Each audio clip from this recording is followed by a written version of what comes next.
Boa noite a todos, sejam muito bem-vindos. Os nossos irmãos que nos assistem, nos acompanham pela internet, sejam muito bem-vindos. Neste momento, peço que todos sentem-se à vontade, fechem os seus olhos, elevem os pensamentos a Deus, a Jesus, em agradecimento, Pai, por mais este dia de estarmos aqui, reunidos em Teu nome, mais uma vez, com a oportunidade de aprender um pouquinho mais desta doutrina tão maravilhosa de amor e caridade.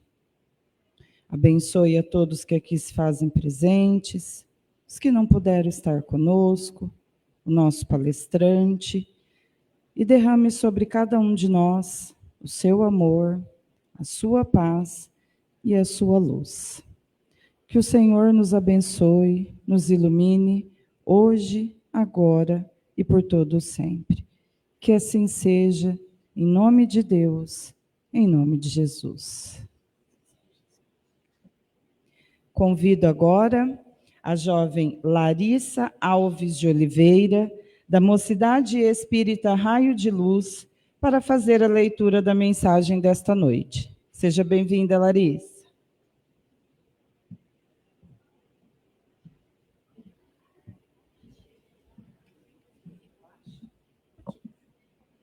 Boa noite a todos.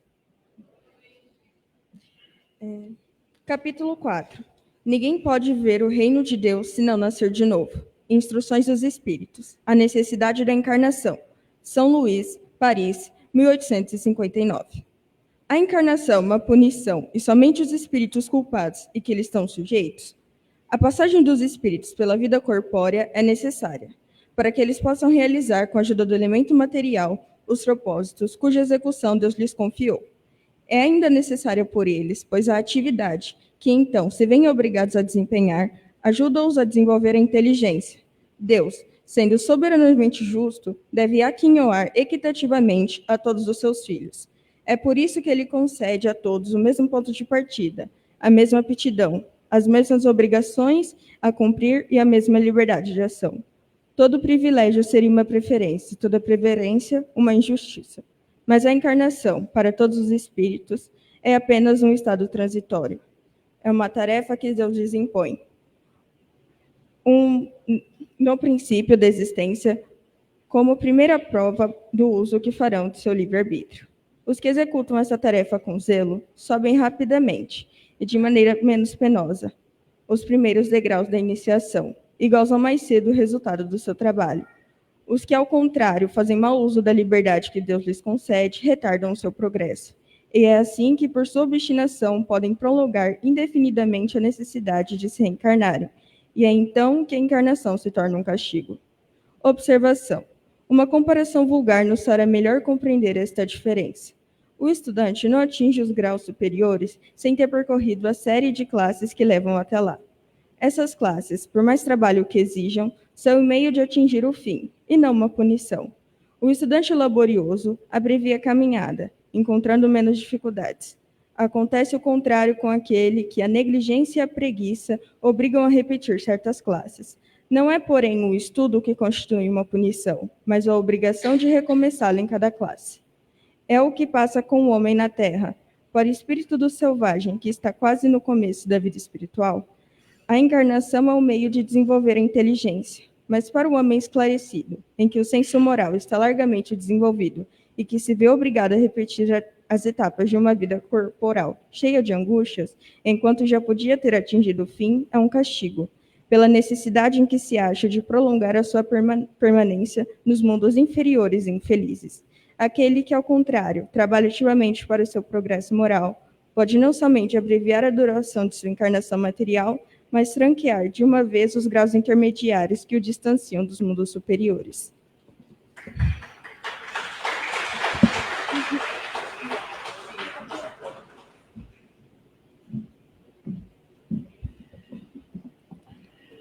Nosso palestrante de hoje, Jorge Elahat, da cidade de Curitiba. Suas atividades no meio espírita são palestrante, escritor espírita, desenvolve diversas atividades nas redes sociais espíritas. O tema da palestra de hoje, da ignorância à luz. Seja muito bem-vindo, Jorge.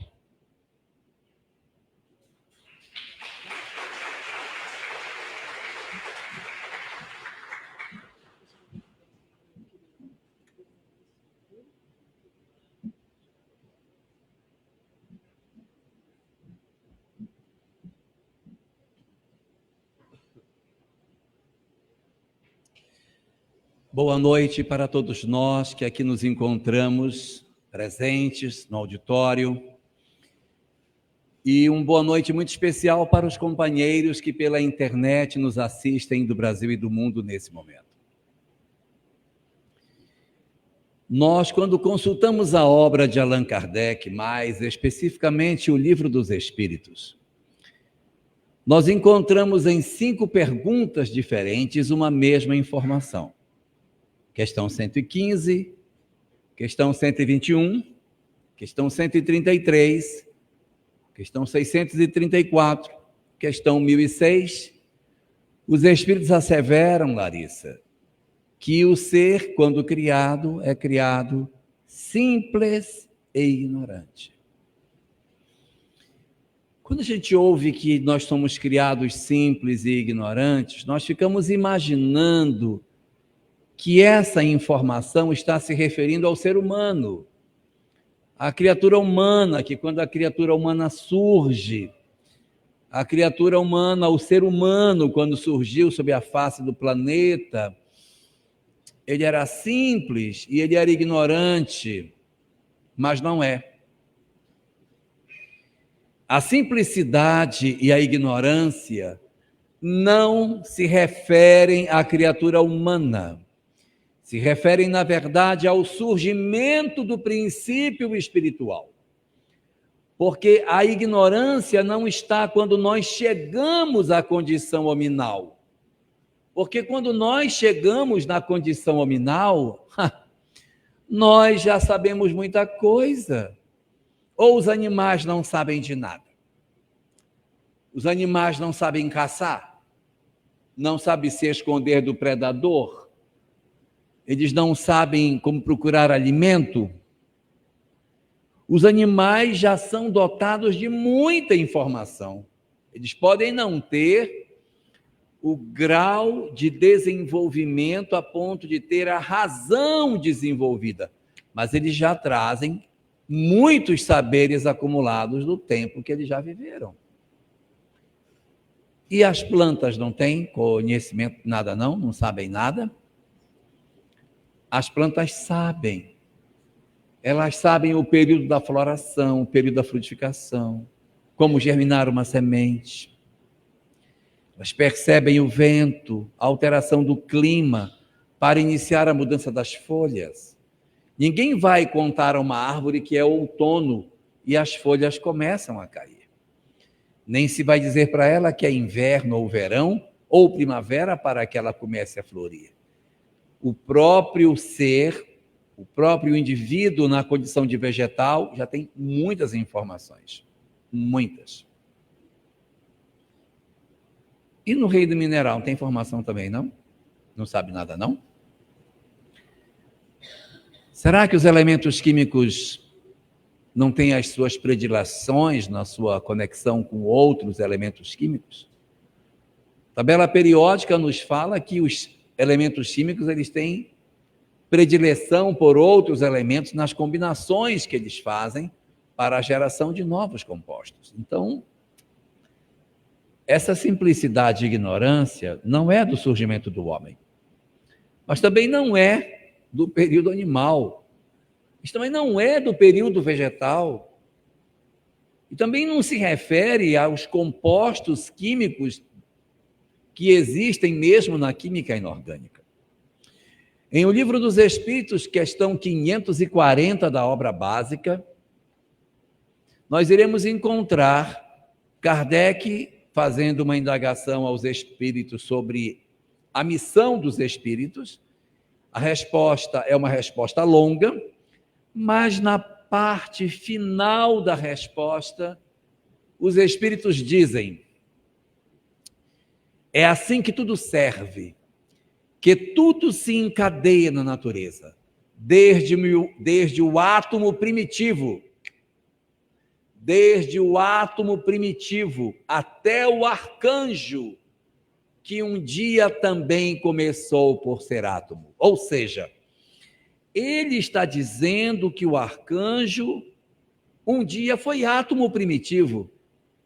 Desde o átomo até o arcanjo, que um dia também começou por ser átomo. Só que isso é 1857, a humanidade não tinha muita compreensão sobre as coisas. A evolução das espécies iria surgir em 1859, 2 anos após a publicação da obra. E mesmo depois da publicação dela, ainda era muito incipiente o conhecimento sobre a evolução das espécies. Mas os espíritos, antecipando o conhecimento que a humanidade desenvolveria, nos fala que o arcanjo iniciou por ser átomo. E ao perceber o espanto, o assombro daqueles que viam essa informação, os espíritos complementam essa resposta dizendo: maravilhosa lei de harmonia, que o vosso acanhado espírito não pode entender em seu conjunto. E é verdade. A criatura humana de 1857 tinha dificuldade de entender esse mecanismo do processo de desenvolvimento das formas, para que o chamado átomo primitivo pudesse um dia alcançar a condição de arcanjo. Foi necessário que muitos outros cientistas atravessassem a história da humanidade para que nós conseguíssemos entender como esse mecanismo se processa. Nós temos um estudo feito por um russo chamado Alexander Ivanovich Oparin, que publica um trabalho no ano de 1935. Seu trabalho se chama Teoria Heterotrófica da Origem da Vida. E é o trabalho mais substancial e mais bem aceito dentro das academias científicas para o entendimento sobre o surgimento da vida no planeta. Oparin faz uma análise que, ao longo de milhões e milhões e milhões de anos, a Terra foi experimentando processos progressivos de combinações químicas, em que, de repente, elementos simples como amônia, como vapor de água, gás carbônico, se combinassem na nossa atmosfera, dando origem aos aminoácidos. Esses aminoácidos, depois combinados entre si, davam origem às proteínas. E as proteínas, se ligando umas às outras, davam origem a uma substância chamada colóide, que era uma substância gelatinosa, uma coisa como se fosse uma gelatina, que ficava sobre a superfície dos lagos. E depois esses colóides se juntavam, formando grupos bem grandes de colóides, que Oparin chamou de coacervados. E exatamente os coacervados é que vão dar origem às células. Então Oparin conseguiu provar que sim, era possível o surgimento da vida orgânica a partir da vida inorgânica, uma coisa que naquela época ninguém conseguia entender, mas foi preciso que nós tivéssemos quase 100 anos após a publicação de O Livro dos Espíritos para que a gente começasse a entender como que se dava esse mecanismo de transformação da nossa evolução. Então, os estudos que foram feitos no campo da biologia, seja por Oparin em 1935, é agora, deste século passado, que vai surgir o entendimento de como é que surgiu a vida inorgânica e a vida orgânica surgiu dessa. E nós temos estudos do século XIX, de 1859, os estudos de Charles Darwin, falando sobre a evolução das espécies, que falava como que as espécies progridem, como que os indivíduos se desenvolvem. E esse mecanismo da evolução vai encontrar uma substancial contribuição no ano de 1900 com os estudos de Hugo de Vries, que vai nos falar como que se dá o mecanismo da evolução através dos chamados saltos das mutações para o surgimento dos novos seres. Então, o que se percebe disso? Que a ciência já conseguiu enxergar que os corpos eles vão evoluindo. Os seres que hoje estão numa determinada condição de evolução, amanhã estarão melhores. Assim como aqueles que hoje estão numa condição tida como melhor, um dia já estiveram mais atrás. No nosso caso, por exemplo, nós somos atualmente a única espécie do planeta que tem consciência de si mesma, a única que tem a razão desenvolvida, a única que tem o pensamento contínuo, ou seja, pensa o tempo todo, mas nós nem sempre fomos seres humanos. Por quê? Se nós voltarmos a 1 milhão de anos atrás, nós não tínhamos a nossa espécie no planeta. O Homo sapiens, que é a nossa espécie, surgiu agora, nos últimos 300 mil anos no planeta. Na época de 1 milhão de anos atrás, o que tinha de melhor no planeta era o Homo erectus. Ele era bem feinho, ele não era parecido conosco. Ele era meio embrutecido, tinha a cabeça mais achatada, mas era o que tinha de melhor na época. E se nós somos o que tem de melhor hoje, há 1 milhão de anos atrás a gente era o que tinha de melhor. Então, se a gente estava aqui, nós éramos, na verdade, o Homo erectus, que nesse mecanismo natural da evolução, chegamos ao Homo sapiens à medida que as experiências foram acontecendo.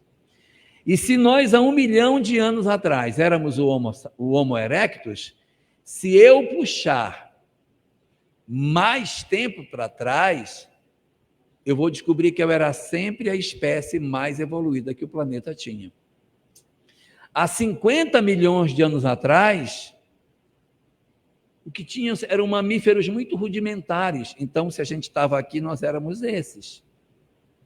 Há 150 milhões de anos atrás, nem tinha mamífero na Terra. Nós éramos o quê? Nós éramos a espécie mais desenvolvida que tinha.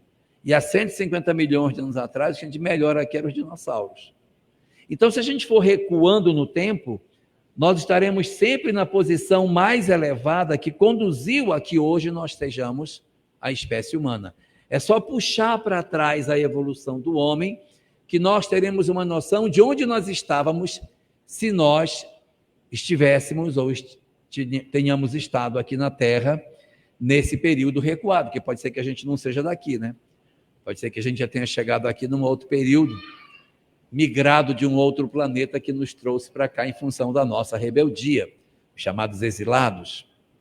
Mas se a gente vem fazendo a nossa evolução dentro do planeta, nós seremos sempre contados entre as espécies mais evoluídas que a Terra apresenta nesse sentido. Qual é a grande lição que a gente tira disso? Qual é a reflexão que a gente pode fazer nesse longo caminhar da ignorância até a luz proposta de nossa reflexão para a noite de hoje? É nós percebermos que sim, nós construímos aquilo que somos ao longo dos milênios que vivemos. As nossas histórias de vida não surgiram na nossa condição de homens. Nós temos heranças ancestrais, nós temos heranças das espécies anteriores nas quais nós vivemos para desenvolver os nossos instintos.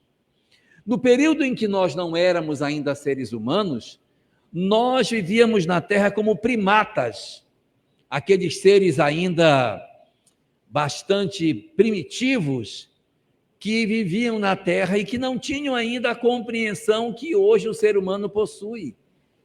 O nosso pensamento era um pensamento que mesclava instinto com inteligência.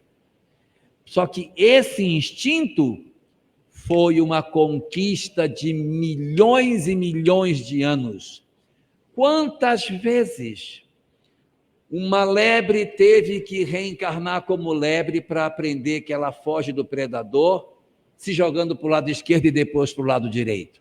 Até ela aprender isso, quantas vezes? Para que o macaco aprendesse a fugir do predador, subindo no galho de árvore fino, aonde o predador não chega, quantos séculos para ele aprender? Quantos milênios para desenvolver esse conhecimento? Então, os nossos instintos, eles não foram entregues por Deus assim, instantaneamente. Eu acho que eu vou dar para aquele espírito ali, para aquele princípio espiritual, um instinto para ele saber como é que caça. Não, senhor. Para desenvolver um instinto, vai experimentar. Então, como disse o texto que a Larissa leu para nós aqui no começo, é exatamente a encarnação que promove o desenvolvimento do princípio espiritual. A gente precisa renascer para aprender. Só que numa primeira etapa do nosso processo evolutivo, nós só tínhamos que desenvolver o instinto. Qual era o nosso objetivo? É só instinto. Um crocodilo, ele não diz, gente, acho que está na hora de eu comer, eu acho que está na hora de... Não estou com fome, mas já é a hora do almoço, acho que eu vou comer um pouquinho, vou fazer uma boquinha, porque senão à tarde eu vou ficar com fome. Não! O crocodilo, ele vai comer por instinto. Quando ele sente fome, ele vai em busca da comida. Comeu, acabou. É o instinto que move os animais. É o instinto que faz caçar, que faz dormir, descansar, reprodução. Todos esses fenômenos são fruto de um longo mecanismo de desenvolvimento do instinto. E quando nós desenvolvemos o instinto, Cidinha Mota, nós já não somos mais simples. Não somos mais simples. E não somos mais ignorantes. Não sou mais. Eu já sei caçar. Eu já sei me esconder. Quando um camaleão muda de cor para se esconder do predador, ele é ignorante? Ele é ignorante? Ele já sabe uma série de coisas. O camaleão sabe colocar um olho para cá e um olho para lá. Ele consegue olhar para 2 lugares ao mesmo tempo. A gente, de repente, não tem essa habilidade. Ele tem. A tartaruga cava o buraco na areia, coloca os ovos e vai embora. Quem ensinou para ela? Que ela tinha que cavar a areia, botar os ovos, depois passa o peito em cima. É assim que a gente na Amazônia sabe que a tartaruga botou ovos. A gente olha a areia. Onde a areia estiver mexida, aqui tem ovos de tartaruga. Que ela põe os ovos, depois, para querer dizer que não fez, ela passa o peito em cima e que piora. Aí que a gente sabe que ela botou os ovos. Mas quantos séculos, quantos milênios para a tartaruga aprender que é assim que ela tem que fazer para sobreviver à sua espécie? Quantas experiências para desenvolver essa habilidade? Então, o instinto foi a grande conquista que nós tivemos no período animal, para desenvolver todas as potencialidades que a gente tinha. Quando nós chegamos na fase de primatas, quando nós já estávamos chegando perto da condição de homens, começaram a acontecer os primeiros lampejos de inteligência. Não era mais só um instinto funcionando, já tinha inteligência. Um cachorro não age só por instinto, ele age por inteligência também. Você pega um cachorro e pega uma pedra, um objeto, e joga para ele, aí ele corre para ir buscar, aí ele traz para você. Aí você joga de novo, ele vai buscar. Aí você faz que joga, ele corre, quando ele volta, não jogou. Aí ele fica esperando. Aí você faz que joga, ele já não vai mais, ele já fica olhando para a sua mão para ver se você jogou ou não. Ele já percebeu, então isso não é mais instinto. Ele já está fazendo o julgamento. Só que o cachorro, ele não tem o pensamento contínuo. O pensamento do cachorro é fragmentado. Tem horas que ele pensa e tem horas que ele age por instinto, ele não se segura. Ele vê um inimigo, ele avança, ele ataca. E não adianta você conversar com o cachorro e dizer, não morda, olha, não morda a criança. Vá sentar. Ele não vai ouvir você, porque o instinto está falando mais alto. Mas ele tem lampejos, a inteligência dele está em construção. Nós poderíamos comparar esse momento da evolução do princípio espiritual igual uma lanterna que acende e apaga. A lanterna dos seres mais atrasadinhos, ela está quase que o tempo todo apagada, pouquinha vez que acende. Já o cachorro acende muitas vezes no dia a inteligência dele. Ele vai aprendendo e vai agindo com inteligência. Leon Denis, quando trata dessa questão, no livro O Problema do Ser, do Destino e da Dor, ele conta uma história interessante. Ele conta que uma raposa precisava pular um muro e ela estava com uma caça na boca. Tinha comido um pássaro e ela precisava pular um muro para atravessar com o pássaro. Ela veio com o pássaro e tentou pular. Quando ela pulou, não deu. O peso do pássaro atrapalha a raposa a pular o muro. O que a raposa faz, Larissa? Raposa para, olha para o muro, faz uma conta de matemática, calcula impulso, velocidade, distância, e descobre que no muro tinha um buraco. Havia um buraco no muro, perto do alto dele tinha um buraco. Aí a raposa puxa a distância e salta, enfiando o bico da ave que ela tinha predado no buraco do muro. E ela cai no chão de novo. Aí a ave fica pendurada no muro, lá em cima, no buraco. Ela puxa a distância, dá um salto sozinha, vai para o alto do muro, se agacha, pega a presa que estava lá embaixo e vai embora. Isso é desenvolvimento da inteligência. Macaco, quando quer comer formiga, ele mete um pau dentro do formigueiro assim, mexe, para a formiga sair para ele comer. Isso não é mais instinto, isso já é estratégia de inteligência. Eu vi um experimento recente, muito interessante. O pessoal da BBC foi que publicou, inclusive. Eles pegaram um bando de macacos e criaram um macaquinho robô. É um macaquinho, mas é um robozinho. E eles inserem esse macaquinho no meio do grupo. O macaquinho não é do bando, é um macaquinho pequenininho, tipo um filhote. E quando o macaquinho está bem no meio do bando, ele começa a balançar, passa mal e cai e começa a se debater no chão. Os macacos correm todos para tentar salvar o, entre aspas, bebê que estava doente. E eles mexem, e você percebe como eles ficam desolados porque o macaquinho, entre aspas, morreu. Tem uma macaca que pega, coloca no colo, tenta cuidar dele. Então, você percebe que já existem lampejos de inteligência acontecendo nesses animais. Eles estão, na verdade, como se a lanterna deles já passasse mais tempo acesa do que apagada. Eles já agem bem mais por inteligência do que por instinto. Eles estão se aproximando da condição humana. Chegar na condição humana é a lanterna acesa o tempo todo, ou seja, pensamento contínuo. Nós, seres humanos, não conseguimos parar de pensar.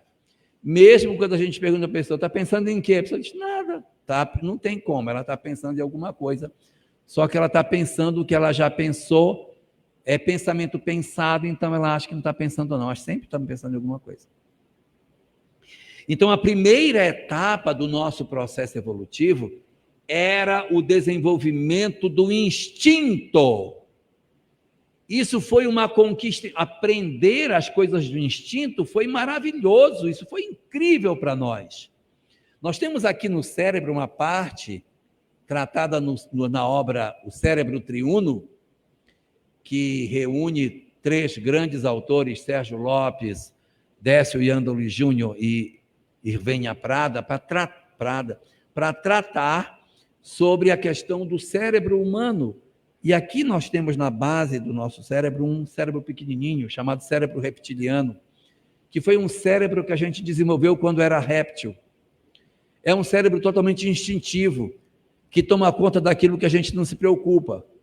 Nenhum de nós, por exemplo, fica assim, vai, coração, bate, bate, ok, coração, bateu, bate, coração, bate mais ligeiro, isso, bateu mais, agora bate mais lento, estômago, vamos fazer a digestão, vamos embora, estômago, vai, gás, bora, coloca ácido clorídrico, vamos lá, vamos fazer. Não é assim. Todo esse fenômeno é automático, porque o cerebelo está cuidando disso. Foi uma conquista da primeira etapa, a etapa em que nós tínhamos que desenvolver instinto. Já passou essa fase, Zé.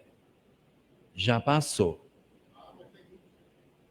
Pois é, essa fase já passou. Nós não podemos mais viver agindo por instinto. Aí quando eu vi, eu já tinha gritado.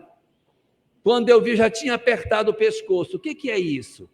É que nós chegamos na fase hominal sem ter abandonado a fase instintiva.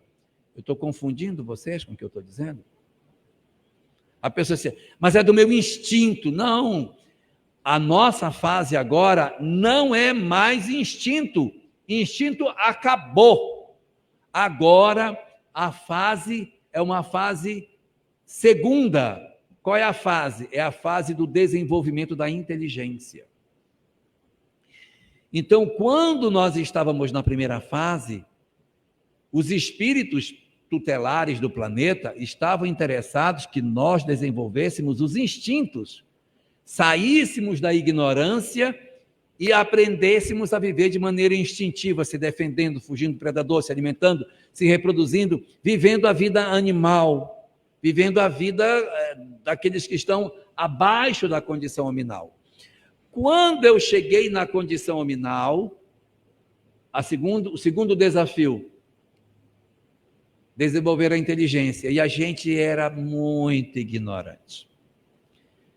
Nós éramos já conhecedores de muita coisa, mas na condição hominal ninguém sabia nada.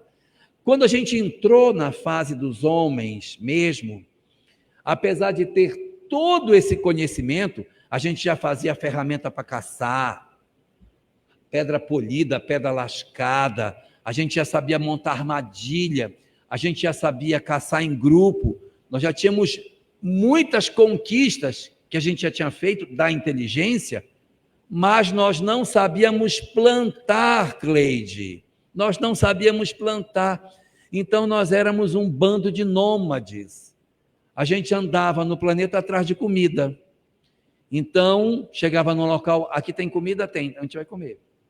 A gente comia, quando se fartava, comida acabava, a gente ia embora para outro canto. Então nós éramos andarilhos no mundo, a gente não ia procurando comida sem nenhum tipo de ideal superior, era assim que a gente vivia. Nós não tínhamos ideais maiores.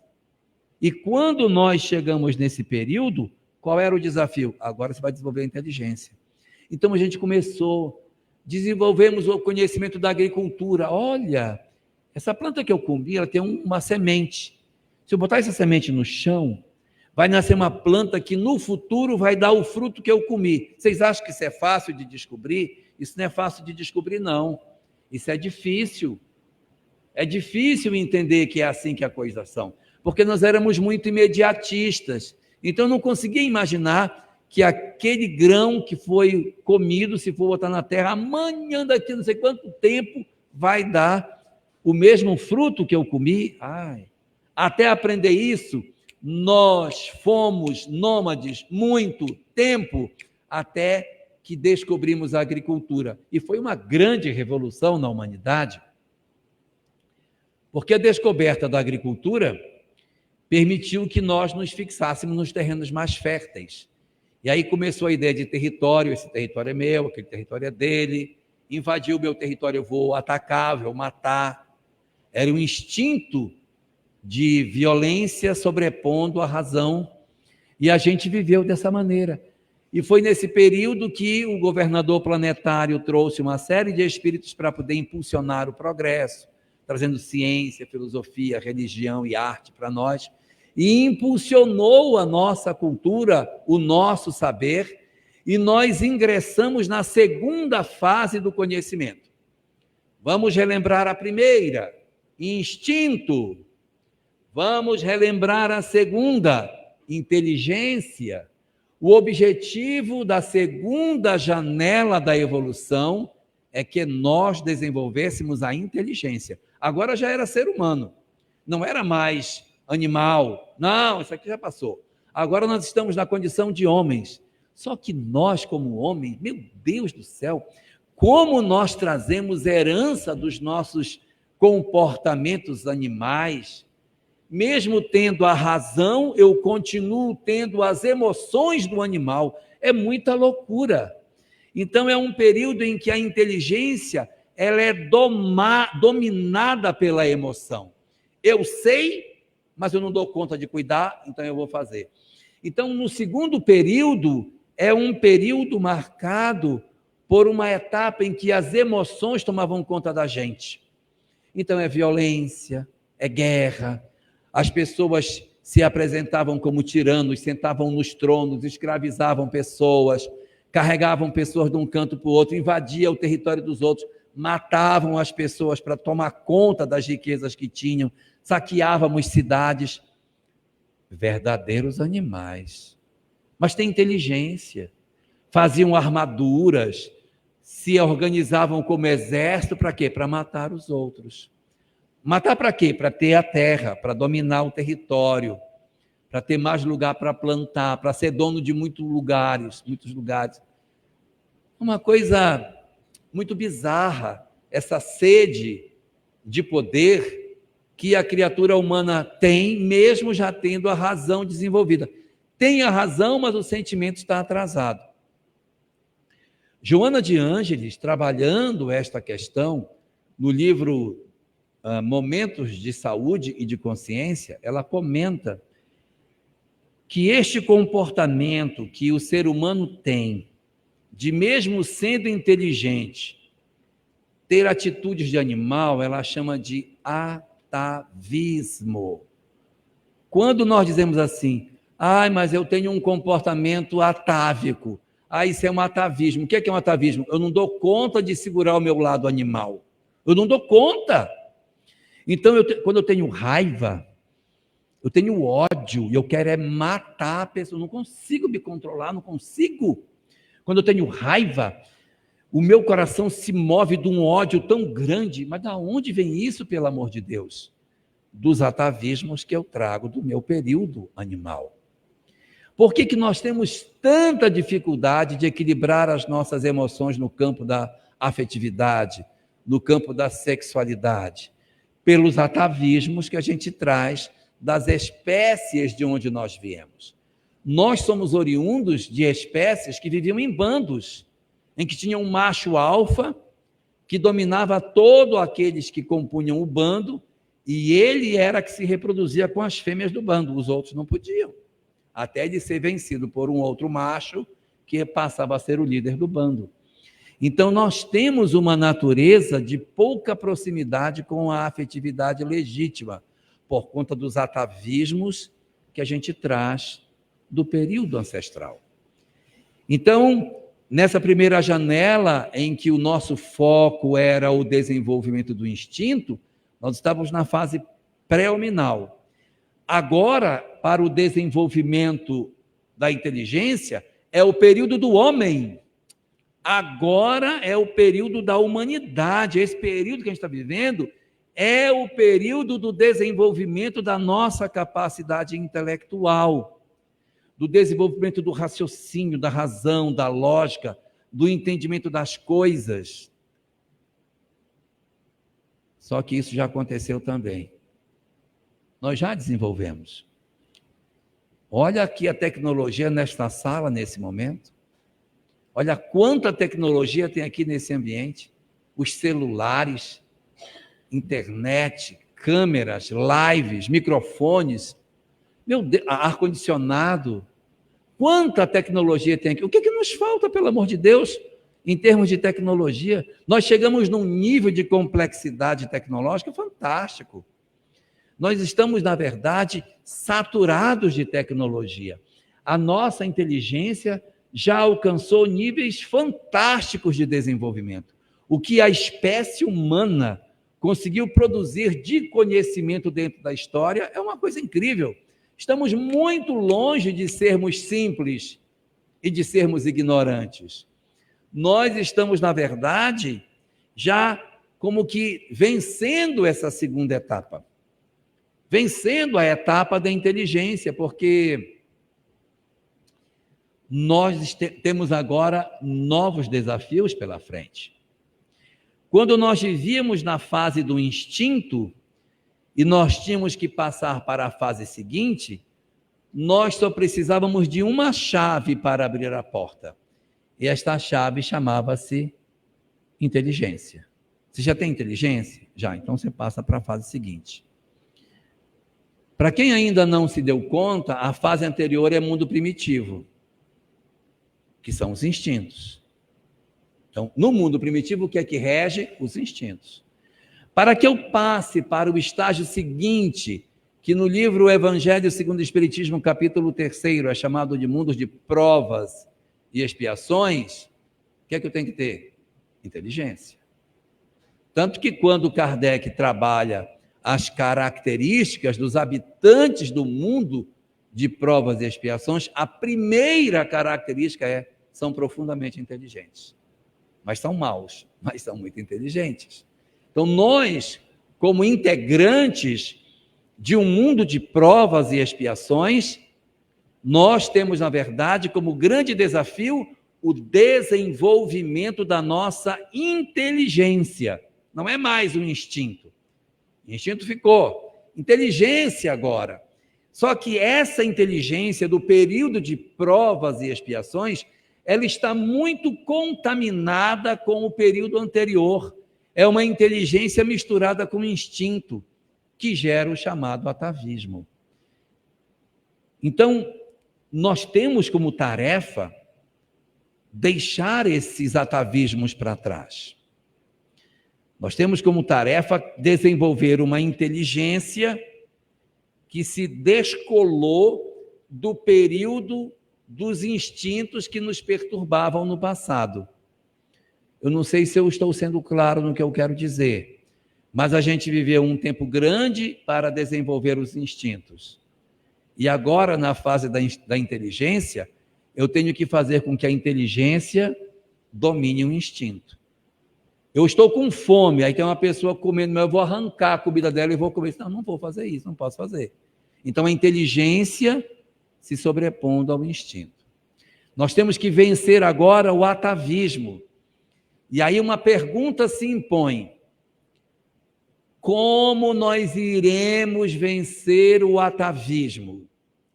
De que maneira que a criatura humana vai se desvencilhar das impulsividades que a gente traz lá de trás?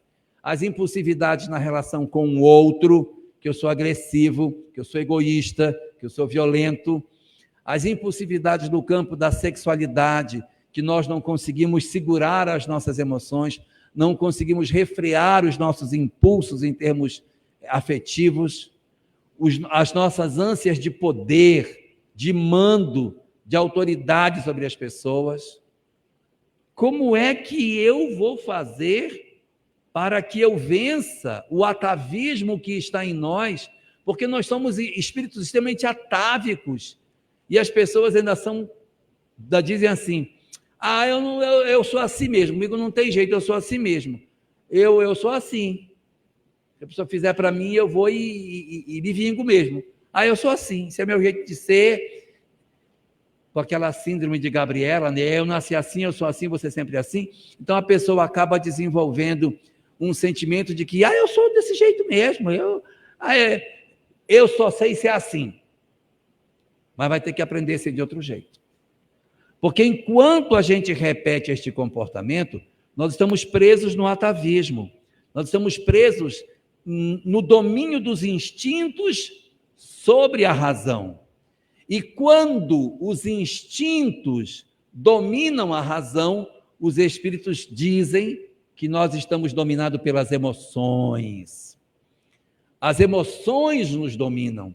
Por isso que eu não consigo dizer: ele está comendo, mas é dele, eu vou deixar ele comer e eu vou ver se eu consigo ali uma comida para mim. Não, eu vou atacar a pessoa, vou pegar um pedaço de pau, dar na cabeça dela e tirar a comida para comer. Então, se eu sou assim, eu ainda sou uma criatura muito atávica. E a pergunta é: como que eu vou me livrar do atavismo? Pelo amor de Deus. Porque não tem jeito. Nós só conseguiremos avançar agora se eu me libertar do atavismo. Como que liberta? Ah, como liberta. Nós vamos nos libertar da mesma forma que a gente desenvolveu o instinto. Como foi que a gente desenvolveu o instinto na primeira fase? Repetindo, até aprender. Para tirar o atavismo, qual é a solução? Repetir até aprender. Eu sou uma pessoa que eu só consigo ter muitos parceiros, eu não consigo ter um parceiro só, eu só consigo ter 5, 8 ou então 10, 2 é pouco, eu não consigo. O que vai acontecer com esse ser humano? Como que ele vai se educar? Só tem um jeito. Larissa falou para nós, a encarnação é oferecida aos espíritos como o instrumento para a evolução deles. Então, o que vai acontecer conosco? Repetir, repetir, repetir, até que a razão se imponha sobre os instintos. Enquanto a razão não conseguir vencer os instintos, nós estamos na fase das emoções, estamos na fase do chamado período de provas e expiações.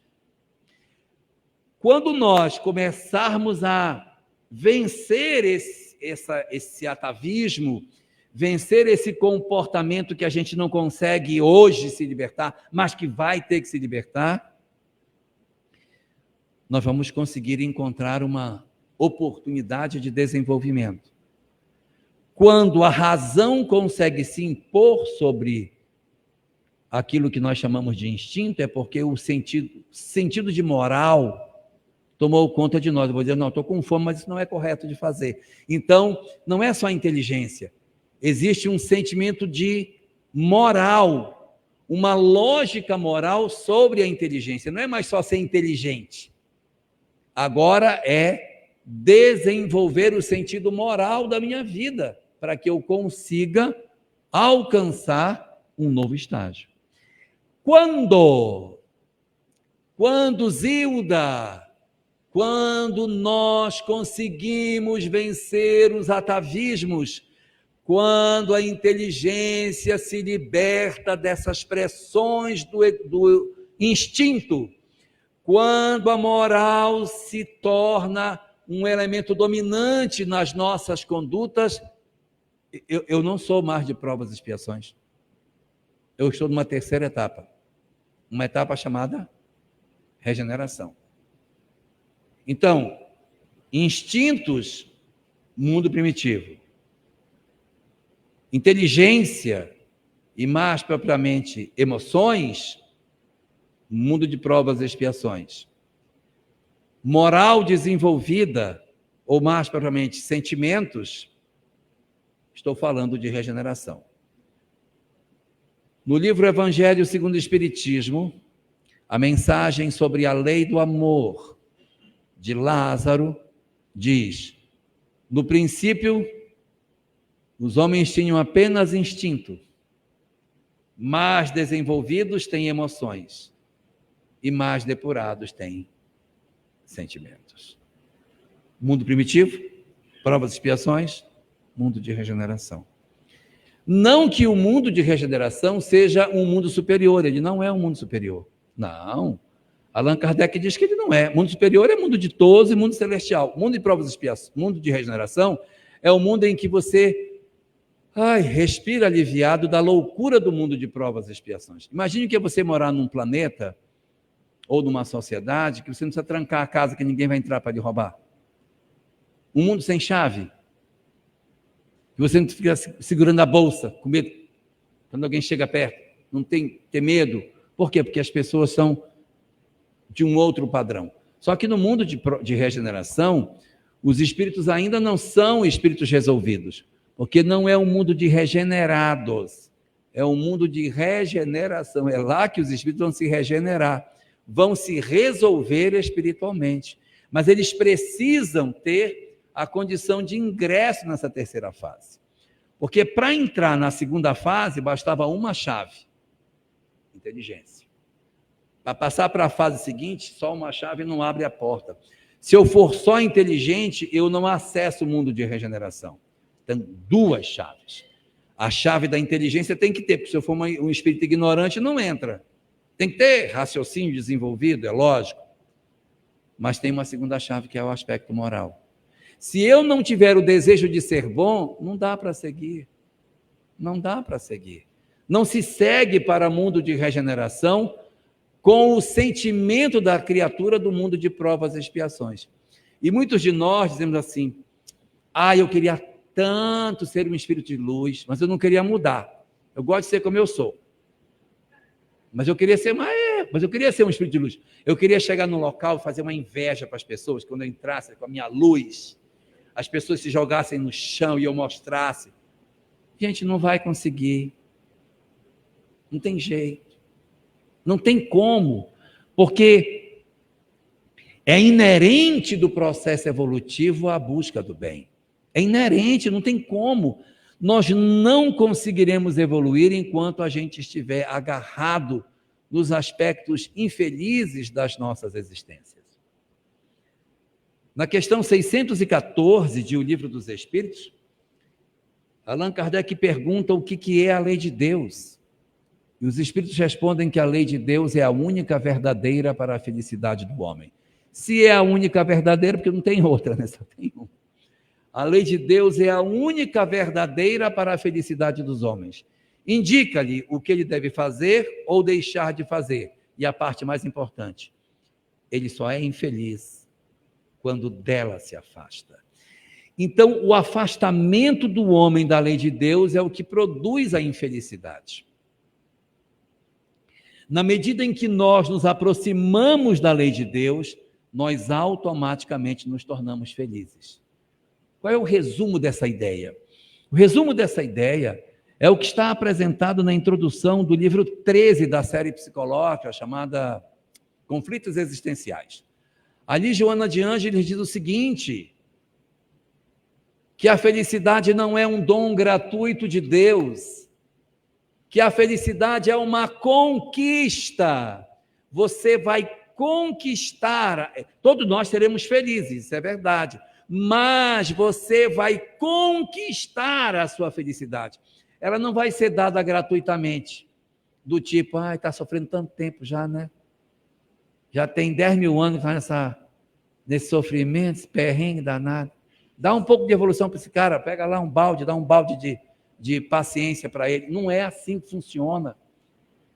A evolução, ela não é entregue por Deus para nós, ela é conquistada.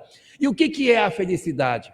A felicidade é uma conquista que a gente obtém quando vive o amor.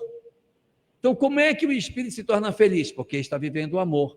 Quanto mais eu vivo o amor, mais feliz eu sou. E enquanto eu não viver o amor, não tem jeito de ser feliz. Eu queria tanto ser feliz, mas do jeito que eu estou. Queria que, Senhor, me faz muito feliz, mas só a mim. Ao meu cunhado não, aquele miserável. Gente, não tem como. Porque a felicidade, ela decorre do desejo de amar, do amor. Quando eu tenho mágoa, quando eu tenho ódio, quando eu tenho raiva, eu não sou feliz, Não existe maneira de ser feliz. Eu sou tão feliz porque eu odeio tanto. Não tem como, não existe. Não existe um só espírito em todo o universo infinito que seja feliz, cheio de ódio. Ele pode até dizer assim, eu estou muito feliz porque eu consegui me vingar, mas não está feliz, está contente. Por um tempo. Depois não vai ficar mais tão feliz assim. Mas felicidade verdadeira só para aqueles que amarem. Então, para que eu saia desta segunda janela que eu me encontro hoje, que é o nosso caso, Estamos aqui com a inteligência cheia de atavismos por conta do ranço, do instinto que vem contaminando as minhas condutas. Eu vou ter dificuldade de entrar pela outra porta, que eu estou cheio de atavismo ainda. Que eu digo, mas eu não consigo, não dou conta. Ai, gente, eu não consigo. Quando eu digo, eu não consigo, eu estou dizendo que eu tenho um comportamento atávico, que eu não tenho ainda capacidade de vencer os meus instintos. E quem consulta a questão 909 de O Livro dos Espíritos, vai encontrar ali uma fala dos Espíritos, na qual eles dizem o seguinte, ali é o Livro dos Espíritos. Deixa eu pegar.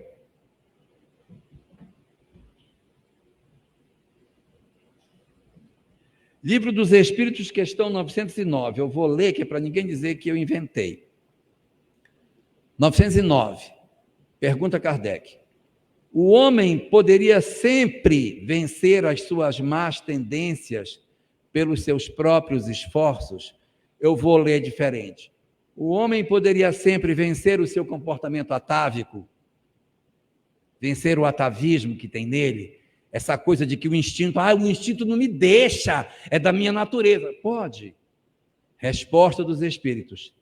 Sim. E às vezes com pouco esforço. O que lhe falta é a vontade. Como são poucos os que se esforçam. Porque o que acontece conosco? A gente quer evoluir sem mudar. É esse o nosso grave problema. Eu queria que a lei de Deus mudasse para que eu virasse um espírito evoluído do jeito que eu sou. Não vai acontecer, gente. Não vai acontecer. A lei de Deus não vai mudar. Ela é eterna e imutável como o próprio Deus. Questão 615. Ela é eterna e imutável como o próprio Deus. Somos nós que somos mutáveis, que temos que nos transformar em busca dessa felicidade, que permite que a criatura se integre ao grande todo, que nós nos sintamos em sintonia com o Criador, resplandecendo a luz que existe no Senhor. Então, se nós estamos desejosos de fazermos a entrada nesse novo período, que é o período de regeneração, não tem outra alternativa. De inteligência já está bom. Ninguém precisa dominar mais do que já domina. Já está o suficiente, a inteligência está boa. Se alguém tiver alguma dificuldade, assim, pode até avançar um pouquinho, mas o nosso maior problema não é esse. O nosso maior problema está no coração, está na raiva, está na mágoa, está no ódio que a gente sente, que a gente precisa tratar. É aí que está a segunda chavinha que eu tenho que achar. A primeira chave da inteligência eu já tenho. Agora, a segunda chave, que é do aspecto moral, que eu tenho que desenvolver. E eu não quero deixar ninguém frustrado, imaginando que a chave da moral está somente nas tarefas do movimento espírita. Então eu vou para o centro espírita, vou doar sopa, vou fazer sopa, vou cortar cenoura, cebola, batata, vou costurar, fazer ponto cruz, vagonite. Eu vou aprender pintura em tecido, vou fazer enxoval para bebê. É ponto cruz avesso perfeito, tá? Porque esse ponto cruz que não é avesso perfeito não é muito bom. Que põe aquele paninho para trás para esconder como é que o ponto matou, esse não é bom. Põe aquele que você mostra ainda vira o avesso. Olha o meu avesso. Né? Então, achando que somente o trabalho da casa espírita vai nos oportunizar a libertação. Errado. Errado. Não é somente esse trabalho, porque existe um que é maior do que esse. Existe um, Patrícia, que é muito mais importante do que o trabalho da casa espírita, porque se esse aqui fosse o grande elemento para que a gente alcançasse a luz, a gente nascia de uma semente que era no chão, brotava e vivia. Mas como é que a gente nasce? Como é que é o nosso processo de surgimento na vida? Tem que ter duas pessoas para a gente nascer. E a gente, além de nascer deles, a gente não é tartaruga. Tartaruga rasga o ovo e vai embora para a água, não quer nem saber o nome da mãe, não sabe nem o nome da mãe. Pergunte uma tartaruga qual é o nome da sua mãe, ela não vai te dizer, ela não sabe. Por quê? Porque a tartaruga não precisou da mãe depois que os ovos foram postos. E o ser humano, que nem segura o pescocinho quando nasce. Todo mundo que está aqui, sem medo de errar, todo mundo que está aqui, alguém cuidou, alguém alimentou, alguém nos protegeu, alguém nos ensinou a falar, alguém nos pegou pela mão. Todos, estão lá fora também, todo mundo tem dívida de gratidão com quem cuidou de nós. Então nós temos que devolver, pelo menos como dever, o sentido daqueles que cuidaram de nós. Quem tem família tem de maneira muito clara onde está o espaço para o desenvolvimento das potencialidades espirituais. Porque seria um grande equívoco se Deus nos desse uma família para a gente não conviver. Ele nos criasse, olha, isso aqui é o pessoal que eu vou botar pertinho de você para você não conviver com eles. Porque você vai conviver só no centro espírita, com esse aqui não. Ué, mas se ele deu um pessoal, é porque é esse o pessoal primeiro que a gente tem para trabalhar. Não é que eu vá mudar o outro, tá? Não é que eu, ai meu Deus, eu não consegui mudar meu filho e agora... Não, não é que eu vá mudar o outro, porque nós não estamos na vida para mudar o outro. Nós estamos na vida para mudar a nós mesmos.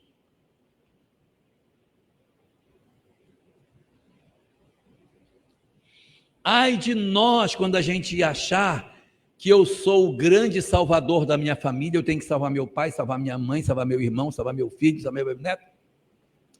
A gente pode ajudar, mas só as pessoas é que salvam a si mesmo, tá? Mas eu tenho que salvar a mim mesmo. Salvar a mim mesmo do quê? Da indiferença, da mágoa, do ressentimento. Talvez eu não consiga mudar o meu marido que é alcoólatra, mas eu tenho que tirar a mágoa que tem em mim. Tirar a raiva que tem em mim. De repente eu não consigo tirar o meu filho da droga, mas eu tenho que tirar de mim a raiva, o desejo de desistência, a vontade que ele desapareça. De repente, eu não vou conseguir mudar a minha sogra. Eu nem sei nem o que a gente pode falar, vamos pular para outro. Deixar a sogra falar. Mas de repente eu tenho um neto, eu não vou conseguir mudar o meu neto, mas eu posso fazer alguma coisa para tentar transformar o meu neto. Posso tentar alguma coisa. Mas o importante é que eu me transforme. Então, se eu tenho uma relação difícil com a minha sogra, eu não vou mudar a minha sogra. Ela já é assim mesmo, mas eu vou mudar a mim, para que eu não fique com raiva dela, desejo que ela morra, não é? Que ela fique doente. O nosso objetivo para alcançar a luz é descobrir verdadeiramente que o sentido para o progresso é esse que está proposto na doutrina espírita. Construirmos o instinto que vai ser progresso no mundo primitivo e depois aprender a deixar para trás esses instintos na fase seguinte, que nos é oferecida para que a inteligência nos dê tempo para deixar o instinto na posição correta, para que então eu ingresse na fase posterior, na qual a criatura humana, liberta de todas essas questões, alcança verdadeiramente a felicidade e a luz. E a gente vai entender a partir daí o grande mecanismo proposto pela doutrina espírita, de que nós saiamos da ignorância e alcancemos a plena luz. Sucesso para todos nós nessa grande saga de construir a luz dentro dos nossos corações. Muito obrigado.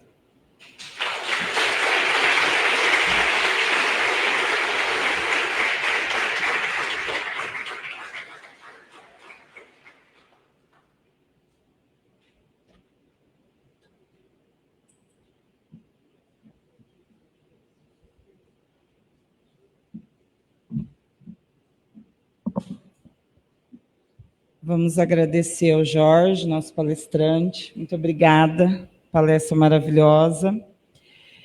Na próxima sexta-feira, teremos a palestra com o Ricardo Cabral Miranda, da cidade de Birigui.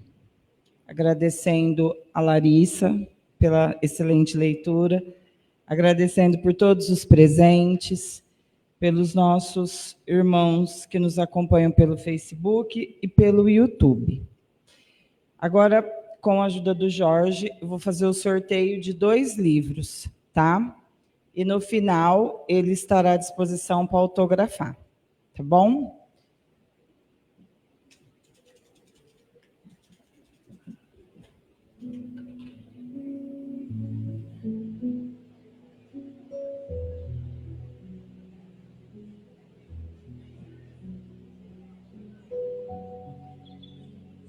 Gente, o número é minúsculo.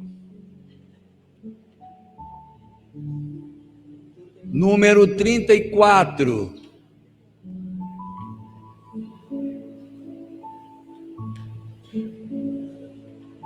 Trinta mais 4.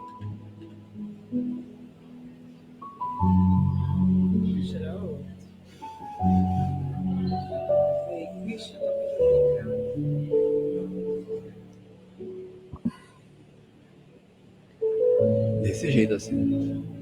Número... Você é o 34? Meu Deus, seja muito bem-vinda. Venha cá.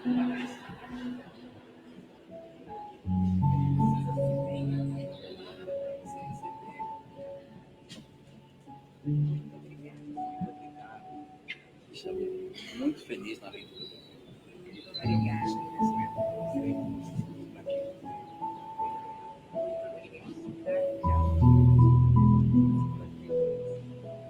Segundo número,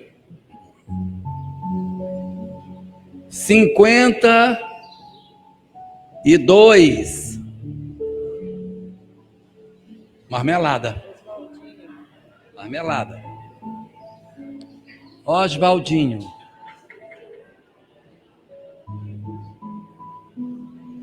Rapaz. Deixa eu ver. Muito bem.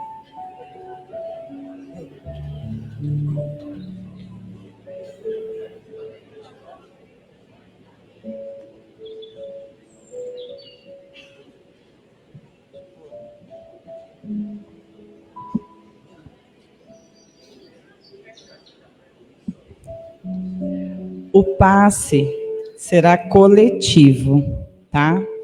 Então, eu peço a todos que permaneçam nos lugares, com os pensamentos elevados, e o Jorge vai fazer a prece final, que será o passe.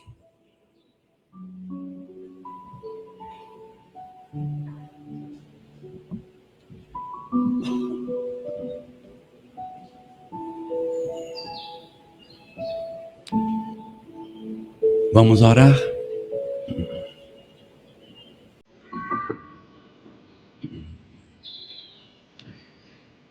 Senhor de infinita misericórdia, que estendeste as tuas bênçãos sobre as nossas vidas, oportunizando a cada um de nós a possibilidade de retorno entre os homens, para que tivéssemos mais uma vez a chance de nos libertarmos dos nossos processos de profundo sofrimento, pelas imperfeições que cultivamos no interior das nossas almas. Concede-nos, Senhor, o dom divino de reolharmos as nossas existências pelos olhos do Espírito, facultando a cada um de nós enxergar o corpo que Tu nos ofereceste como uma oportunidade bendita para que estivéssemos entre os homens e vivermos as experiências que Tu nos facultas. Obrigado, Senhor, porque esta encarnação tem sido tão importante para cada um de nós. À luz do conhecimento espírita, chegando aos nossos corações. Tem sido fundamental para quebrar as algemas que ainda trazemos dentro de nós, para que consigamos vencer, ainda que com muito esforço, as grandes dificuldades que ainda possuímos. Tu sabes das nossas lágrimas, das nossas fragilidades, das imensas dores que atravessam os nossos corações que sangram. Mas sabes também dos esforços que temos feito para conseguirmos vivenciar aquilo que já sabemos. Por isso te pedimos, Senhor da vida, que Tu nos auxilies para que nós não desistamos de nós próprios, para que não abandonemos a estrada no meio do caminho, para que não deixemos pelo meio da estrada aqueles que Tu nos concedeste a conta de parentes. Faze com que os nossos corações busquem em Ti a inspiração para os nossos dias, a fim de que consigamos levar à frente um tanto mais os compromissos que trazemos do mundo espiritual para o mundo terreno, para que, se algum dia não nos for possível continuar no caminho que estamos escolhendo, tenhamos a consciência tranquila de havermos feito tudo o que nos era possível para realizar entre os homens a tarefa de entendimento, de convivência e de perdão. E se amanhã tivermos que seguir distante daqueles que Tu nos deste, não deixa que os nossos corações carreguem a mágoa, o ressentimento, o ódio e o desejo de vingança, mas lava-nos o espírito, a fim de que a compreensão da vida imortal e do mecanismo da lei de causa e efeito liberte as nossas almas, permitindo que ingressemos verdadeiramente no grupo daqueles que Te servem e que Te obedecem. Obrigado assim, Senhor, por tudo que Tu nos tens concedido. Protege os nossos corações nessa grande saga de vencermos a nós próprios, e guarda os nossos corações sob as Tuas bênçãos de amor